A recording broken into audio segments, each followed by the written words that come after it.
അനുഗ്രഹങ്ങൾ വിചാരണ ചെയ്യപ്പെടുമ്പോഴെന്നുള്ള വിഷയം കേൾക്കാൻ പരിശുദ്ധമായ ഡീസന്റെമൊക്കെ മുസ്ലിം ജമാഅത്തിന്റെ ചാരത്തുള്ള വിശാലമായ മൈതാനിയിലേക്ക് ഈ അനുഗ്രഹീത മജലിസിലേക്ക് ഒരുമിച്ച് കൂടിയ എന്റെ പ്രിയപ്പെട്ട സഹോദര, എന്റെ പ്രിയപ്പെട്ട ഉമ്മ, എന്റെ പ്രിയപ്പെട്ട പെങ്ങളെ, അല്ലാഹു റബ്ബുൽ ഇസ്സത്ത് ഒരുപാട് അനുഗ്രഹം തന്നപ്പോൾ ഈ അനുഗ്രഹത്തിന്റെ വിലയെ മനസ്സിലാക്കിയില്ല. ഈ അനുഗ്രഹം കൊണ്ട് ഒരുപാട് അതിക്രമങ്ങൾ നിന്റെ ജീവിതത്തിൽ നീ ചെയ്തു കൂട്ടിയെങ്കിൽ നാളെ ഈ അനുഗ്രഹത്തെ സംബന്ധിച്ച് ചോദ്യം ചെയ്യപ്പെടുമേ ഉമ്മ. ഈ അനുഗ്രഹത്തെ സംബന്ധിച്ച് ചോദ്യം ചെയ്യപ്പെടും സഹോദര.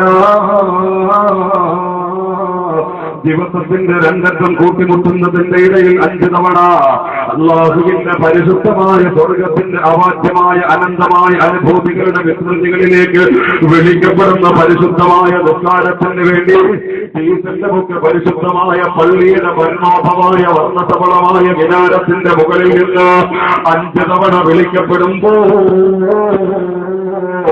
ആ വിളിക്ക് പോലും ഉത്തരം ചെയ്യാത്ത പൊന്നപോലെ ഈ അനുഗ്രഹത്തെ സംബന്ധിച്ച് റബ്ബിനോട് മറുപടി പറയേണ്ടി വരും സഹോദര. മഗ്‌രിബിന്റെ നിസ്കാരം പ്രകടനങ്ങളിലൂടെ തീർത്തുകൊണ്ട് രാത്രി 10 മണി വരെയുള്ള അല്ലാഹുവിന് നന്ദി ചെയ്യുന്ന സമയം മുഴുവനും ബെഡ്റൂമിലിരിക്കുന്ന മിനിസ്ട്രിയുടെ മുമ്പിൽ സമർപ്പിച്ചിരിക്കുന്ന പെങ്ങളെ, അല്ലാഹുവിനെ ഓർക്കേണ്ട, അല്ലാഹുവിന്റെ സമർപ്പണ വിനീത വിധേയമായി മാറേണ്ട പരിശുദ്ധമായ സമയങ്ങൾ മുഴുവനും ചെണ്ടിയാകുന്ന ക്ലൈമാക്സുകളുള്ള സീരിയലിന്റെ മുമ്പിൽ സമത്തിരുന്നുകൊണ്ട് പൊലിച്ചു കളയുന്ന പൊന്നപോലെ പൊട്ടിച്ചിരിയുടെ മാലപ്പടക്കങ്ങൾക്ക് തിരികൊളുത്തുന്ന റിയാലിറ്റി ഷോകളുടെ മുമ്പിലിരുന്ന് ആർത്തലത്തിരിക്കുമ്പോ ദേശീയ മുഖ്യന്റെ തെരുവോരങ്ങളിലൂടെ നടന്നു പോകുന്ന യുവാവിന്റെ തിരകളിലോടുന്ന രക്തത്തിന്റെ പോലും വൈകാരികതയുടെ അഗ്നി പടർത്താൻ നിന്റെ തിരിക്ക് സാധിക്കുന്നുവെങ്കിൽ ഈ അനുഗ്രഹം ചോദ്യം ചെയ്യപ്പെടും പൊന്നപോലെ. അല്ലാഹുവിന്റെ അനുഗ്രഹത്തിന്റെ വിലയറിയാതെ ആയുസ് മുഴുവനും പാഴാക്കുന്നു.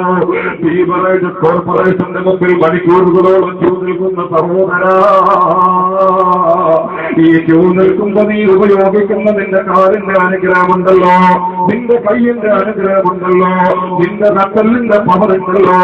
അല്ലാഹുവാണ് അല്ലാഹു തആല ചോദിക്കുന്നു. ഇതിന്റെ മുഴുവനെയും കണക്ക് നീ പറയേണ്ടി വരും കണ്ടോ.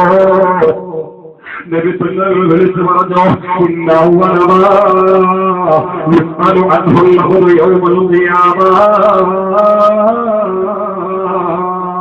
നാളെ അല്ലാഹുവിന്റെ പരിശുദ്ധമായ കോടതിയിലേക്ക് കടന്നു ചെല്ലുമ്പോൾ